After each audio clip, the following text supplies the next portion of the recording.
My name is Lari Heyberg. I'm a United States Air Force active duty member, and I'm here in Washington, D.C. to start, this is my first day, starting a hunger strike, Easter Sunday, in protest of the genocide going on in Gaza and the unconditional weapon exports to Israel. Do you know Aaron? I don't know Aaron, no. I felt the same exact feeling that Aaron felt. I don't want to be complicit in the genocide of a civilian population. And I feel like, active duty members are really scared to speak out because of, the repercussions they may face or their benefits being taken away. And then after he did what he did,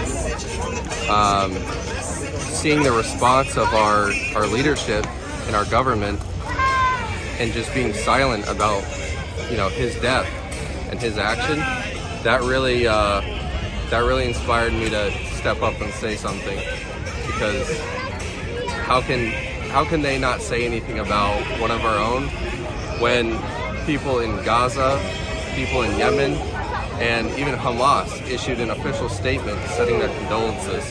So that's really what encouraged me to speak out. You're still active in the service, right? Yes. Do you think this will affect you? I'm still able to speak up. I have First Amendment rights, but they're limited to an extent. So my beliefs and my opinions and what I'm saying are a representation of me, not of the United States military or the United States government. When you become aware about what happened in Gaza? I became aware less than a week after October 7th. And started it started with just a video of a child crying, and then obviously much more graphic nature with children's homes being bombed and such, and then I just kind of started educating myself about the entire history and everything that's going on since October. You told me about Gaza Strip before. You heard about Gaza Strip before, but you didn't realize what's going on in Gaza. You didn't realize that. No. Yeah. So in 2014, I do remember seeing a headline about the Gaza Strip, but that wasn't something that didn't give me any information. It was just a headline from CNN or something. So I had no prior knowledge of what was happening before October 7th. What's your message for Biden administration, and what do you want? Biden, specifically, he's our commander-in-chief. So he's the boss of my boss of my boss. And blood is on his hands.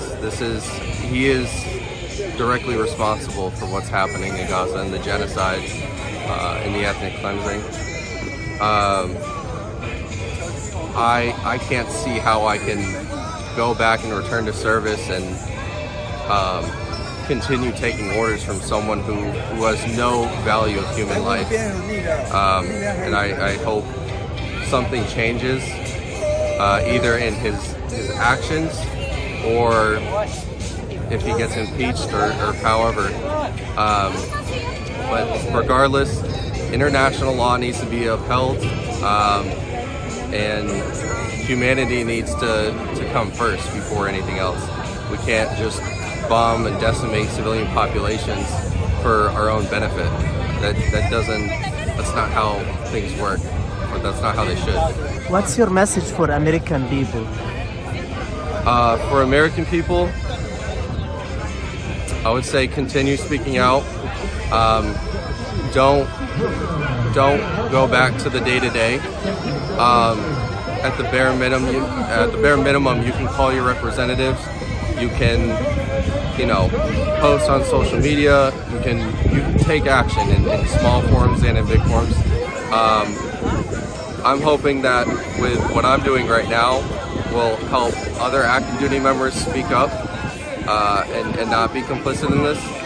And I hope others follow in the footsteps of, you know, real leadership like Aaron Bushnell, myself, and other members as well. Are you in vacation right now or something? Or Yeah, so I'm currently on authorized leave. So I'm, you know, authorized to be here in DC on vacation.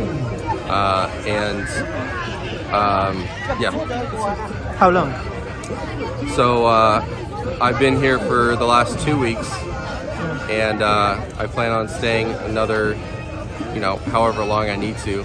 And that's how I came into it, and that's why I'm here, because it's when you come at it from an unbiased perspective, you can see exactly what's going on and how just absolutely demoralizing and inhumane it is. There is a lot of people here in DC.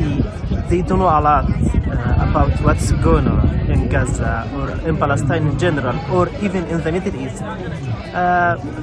Now you are talking about your opinion, and even you know this will affect you in somehow. But in the same time, why you are doing this? As an American, you are American, you live in USA. Why you are doing this? Because even though I'm an American, I'm also a human,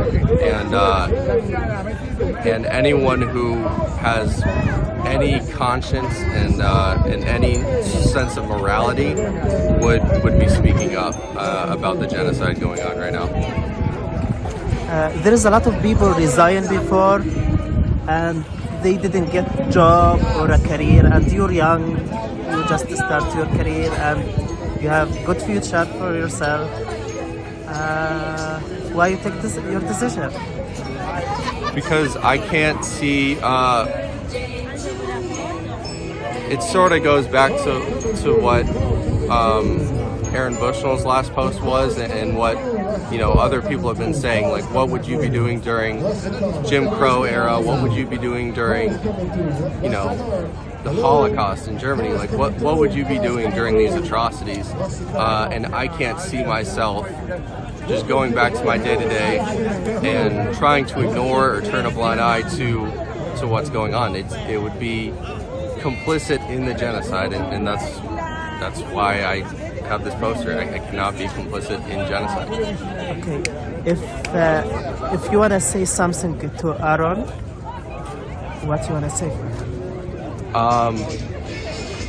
Aaron Bushnell had more integrity than most of our elected officials, and it showed through his actions. And we need more people like him to step up and speak out.